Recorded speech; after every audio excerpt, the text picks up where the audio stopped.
भारत के प्रधानमंत्री नरेंद्र मोदी के अंदर अगर जरा सी भी शर्म है तो चुल्लू भर पानी में नाक रगड़ के पूरे देश से माफी मांगनी चाहिए, अरविंद केजरीवाल से माफी मांगनी चाहिए, आम आदमी पार्टी से माफी मांगनी चाहिए और यह हवाई झूठा मनगढ़ंत जो घोटाला खड़ा किया गया, इस घोटाले को खड़ा करने वालों के खिलाफ सख्त कार्रवाई होनी चाहिए।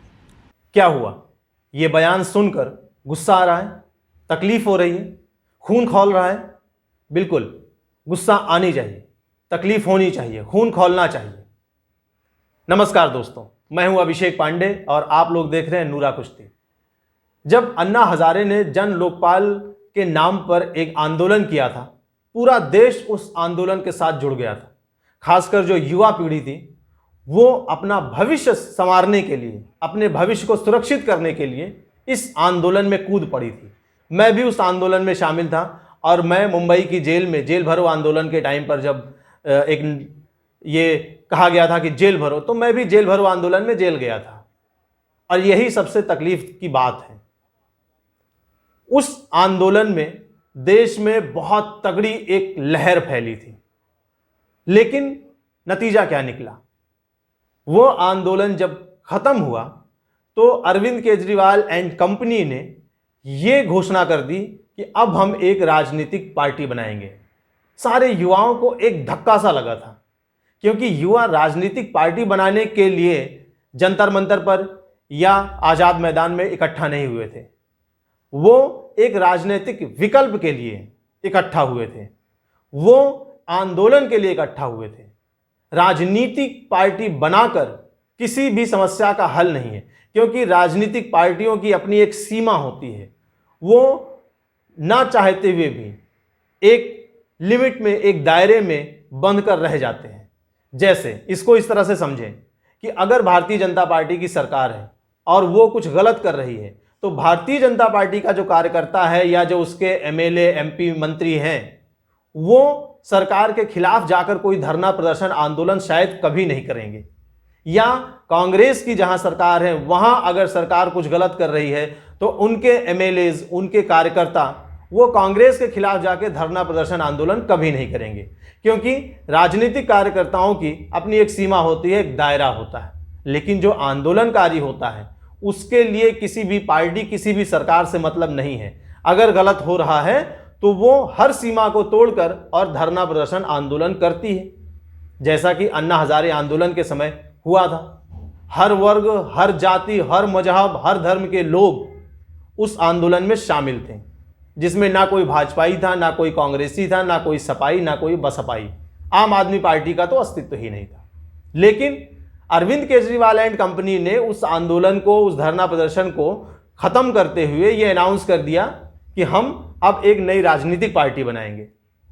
फिर भी लोगों को लगा कि चलो, आंदोलन से निकली एक पार्टी है, इन्होंने श्रम किया है, परिश्रम किया है, संघर्ष किया है, शायद ये कुछ नई चीज़ लेकर आएंगे। और जैसा कि इन्होंने अनाउंस भी किया था कि हम राजनीति को बदल देंगे, राजनीति को एक नई दिशा देंगे, शुचिता की राजनीति करेंगे, ईमानदारी की राजनीति करेंगे।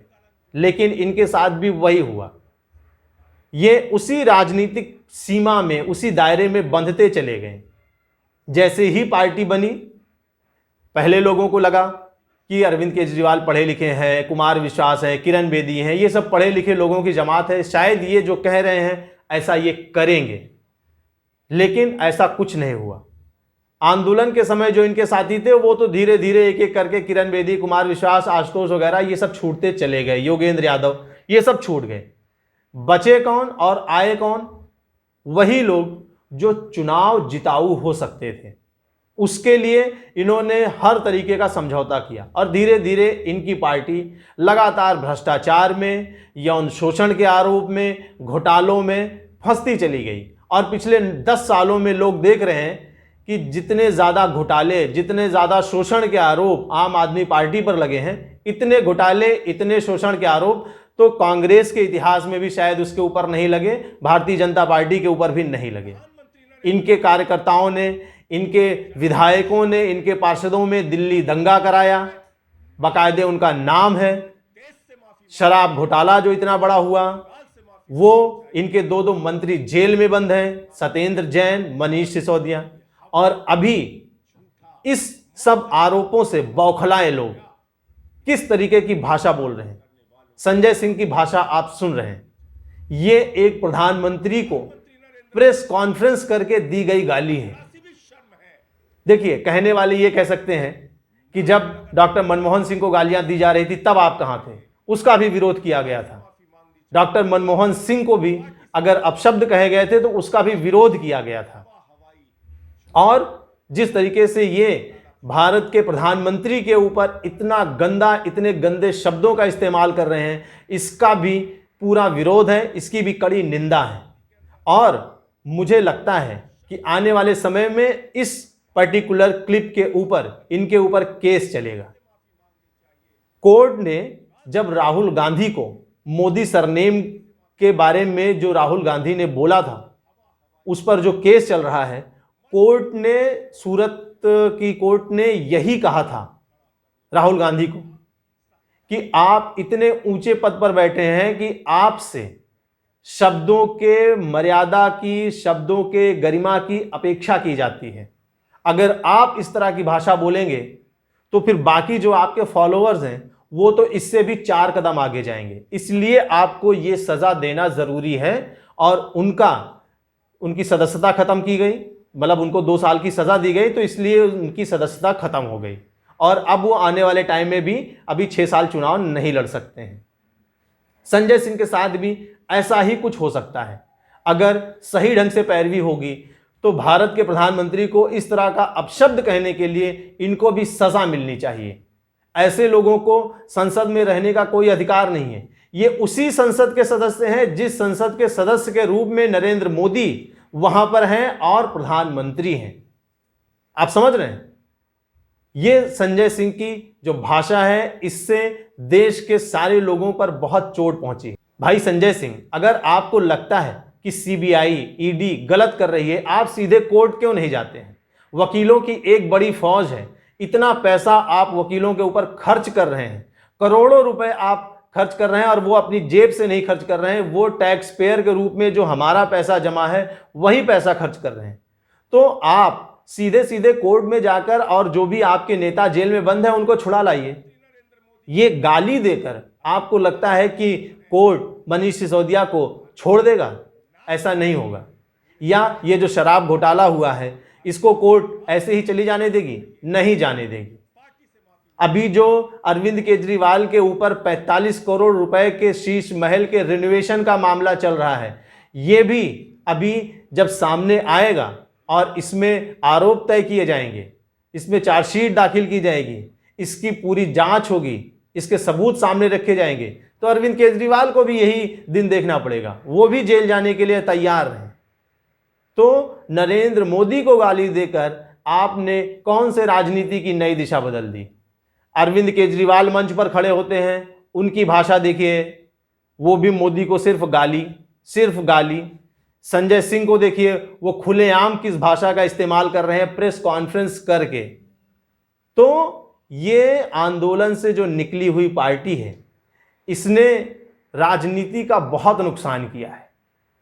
इसने केवल दिल्ली और पंजाब 2 स्टेट में सत्ता पाने के बाद ही जो अपना रंग दिखाना शुरू किया है, ऐसा रंग तो कभी किसी पार्टी ने दिखाया नहीं।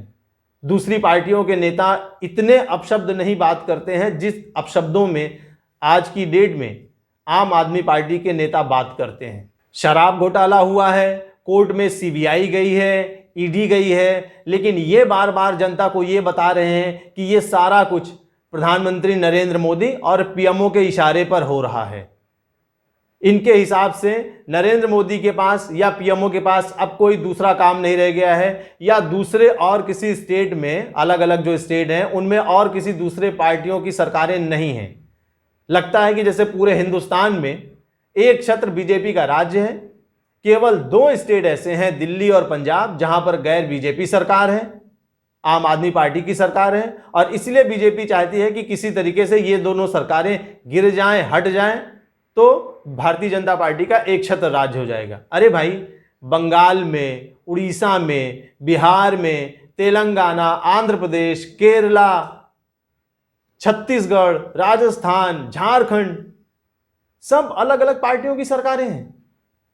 तो अगर भारतीय जनता पार्टी को दूसरी पार्टियों से इतनी दिक्कत होती तो सबके ऊपर यही आरोप लगाती, सबके नेता जेल में बंद होते। तो ये बहुत आसान है ये कह देना कि सीबीआई और ईडी को रेगुलेट किया जा रहा है।